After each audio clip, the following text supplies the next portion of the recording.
I'm John Wiens, and I am 71 years old. John and I were married 48 years ago, and look forward to many more years together. Kidney and heart issues brought John to St. Paul's Hospital in the mid-1990s, where the possibility of a double transplant was raised. We had our discussion, and I asked for statistics, and Dr. Andy told me there were not any. And then he added that they had never done a heart and kidney together before. And I thought, wow, this is a pretty big step.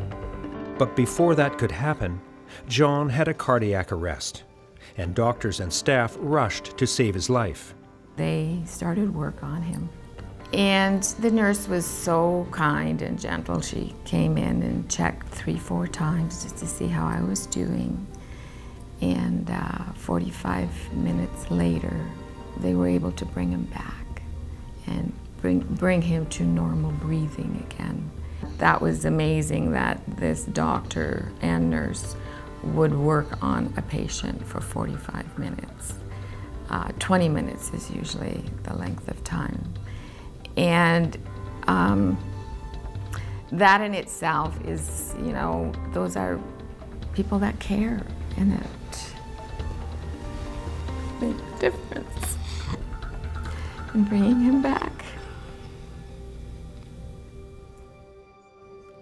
Although John had survived the cardiac arrest, no one knew if he would fully recover. But after 5 weeks, John had recuperated enough to undergo a successful heart and kidney transplant. The first day after my transplant, and the pipe was still in my mouth, I was wondering what we would do that day.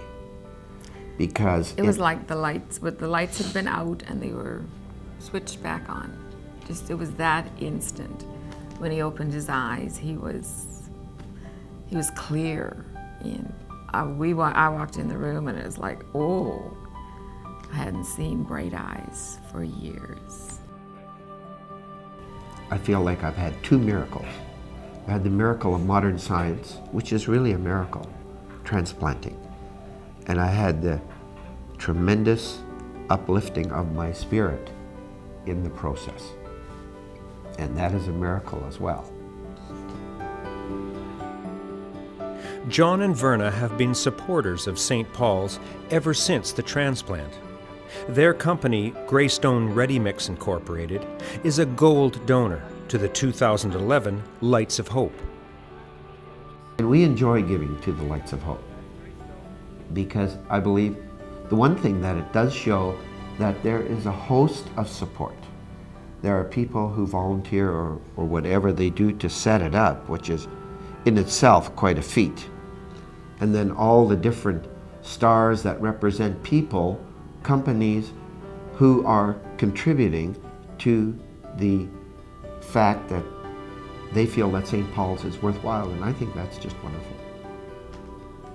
St. Paul's is #1 in our book as well, as far as, you know, we just couldn't say enough about the wonderful care that we have here, that we get here. And that's why we support it. Yeah.